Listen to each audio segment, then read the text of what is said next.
Hello, amazing watercolor card artists. What happens when chaotic spontaneity meets meditative symmetry? Today we are bridging the gap between fluid, wet on wet, bright and vivid watercolor and precision line work to create stunning, mindful, stationery and greeting cards. Watch how I reclaim messy remnants of watercolor shapes and turn them into intricate geometric masterpieces, providing that even the most disorganized bursts of paint can become a celebration. Watercolor artist, and I believe that everyone can learn how to watercolor. When you create art and give art, it's twofold joy. I teach watercolor to help others feel joy, and I want them to share that joy with others. All right, so let's embrace the chaos of watercolors. Mandalas are great for this. You'll see that I'm just really being almost careless, but not really, on my mandolin, and I don't have my paper taped down, so I can be very free and very like, it's just very freeing and it's super creative. And you'll just see that those are kind of just ink blobs, and I have some blooms already happening, so it's really working well. But the beauty in the unpredicted pigment bursts that you see is actually a place where I can be very mindful of what comes next. So selecting a vibrant color palette is one of my favorite ways to just kind of play with my colors and my shapes. For this mandala, I am using a 9 by 12 sheet of cold press 140-pound watercolor. I'm using my favorite palette that has a mixture of dioxazine purple and ochre pink or rose or magenta, along with transparent orange, lemon yellow, and sap green is what I will be working with. And then later on I will be using indigo and core gold metallic. It's my favorite gold metallic. What I'm doing is I'm just, after things start to dry, I just go back in and I add another layer to make them look more like a flower. They're not quite there yet. They kind of look like little tulips, and that's maybe what I was going with, but it's just fun to play with the shapes and the colors, and that's what I'm doing with a thicker pigment. This is more of a milky consistency, and you'll see me doing that a lot. And I actually have 3 layers on this mandala, and you'll notice that like nothing is perfect.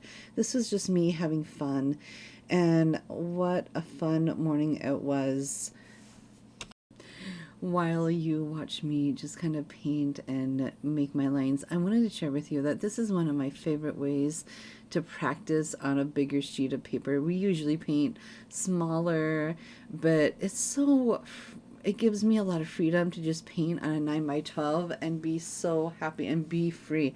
I think that's one of my favorite things about just painting for yourself, which is what I was doing here.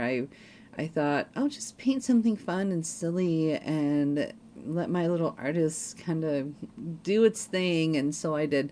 But I used my design concept, I used a color theory, and I used my composition skills, and I used my value talents that I've learned. You know, you gotta have darker spaces at sometimes and lighter places in the other, just to give that composition a way for your eye to move around. And so that's what I'm doing here. To mention is that when I use repetitive strokes to create a meditative and sophisticated visual rhythm, I'm creating a composition that is like lively and bright and something that you would want to see in like a fairy tale, or you know, just something fun. It should be spontaneity should definitely be part of this.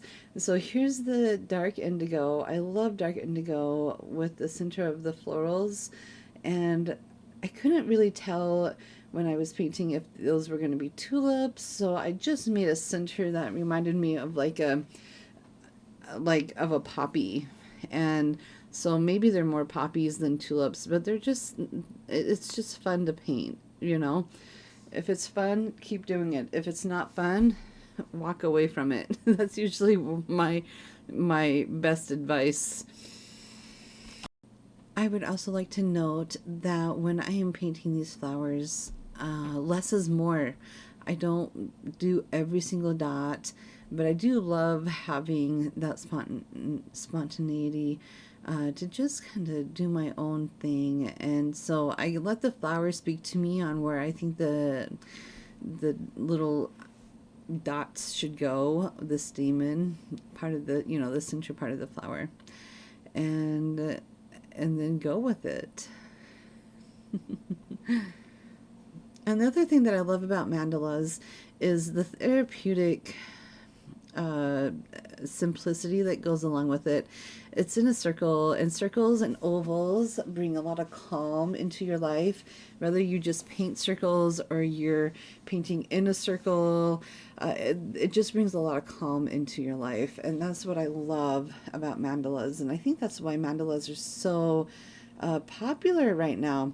So this is just my way of making mandalas. So what you see is I'm taking a liner script brush. It's like 1 point, but basically it's a small brush, but with a long bristle. So very thin and long. And I have some gold on my paintbrush, and I'm just kind of using that paintbrush to add gold accents. And I might add some dots here and there. You'll see me outline with the gold, and you can't really see the gold when I'm painting, but up close it's just exquisite, and it reminds me of like a tapestry or of a way to like embroidery. It's really fun to use. And so there's the close-up. I used a little bit of calligraphy strokes, and then I'll just add some dots, and I just have fun with it. And there's no wrong way. You're feeling the art. You're feeling what your art needs. As you can see, I'm just letting my creativity take hold. The gold accent is also pretty thick. I have it as more like a milky, almost straight from the tube thickness, and usually the paintbrush will let me. Now I needed something darker in the center. I felt like the center just was not thick enough or not dark enough, and so adding that dark center really adds to that. All right, so now I cut that paper up. Yes, I cut it up to cut up it to A2 size cards, so 4 by 5 1/4, or for the full length of the card, it's 4 1/4 by 5 1/2 inches. And now I'm just playing with the stamps that I think will work with the card. And so what I'm doing is I just want to have sentiments that will kind of just work with the mandala. I love the mandala. I could have just framed it, but I really wanted to make some cards. The mindfulness part was for me. I thoroughly enjoyed my painting time.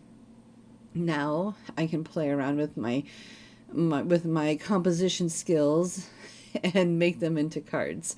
And so what you'll see is, like, I'll see what size will work and how to make it work, and then I stamp them using a distress ink. I believe it's Forest Moss Green, and then I will just place them onto a cardstock. And so these stamps come from Dilutions by Dina Wakely, and I just love her. She's amazing, and her stamps are spot on. I plan on giving a couple of these cards to friends that I think will really enjoy these. I encourage you to embrace the imperfections of your own creative process. There was nothing perfect about this. This was a mindful doodle that I was doing. But once I kept going and then stamped my sentiments, I really found that these cards just turned out beautiful. And I can't wait to send them to some of my friends. So embrace the imperfection of your own creative process. And of course, if you do make mandalas, I would love to see them on the watercolor card community, either on Facebook or However, you could even email me, but didn't those turn out beautiful? They will be wonderful for friends and family. I cannot wait. Thanks so much for watching. Happy painting, everyone.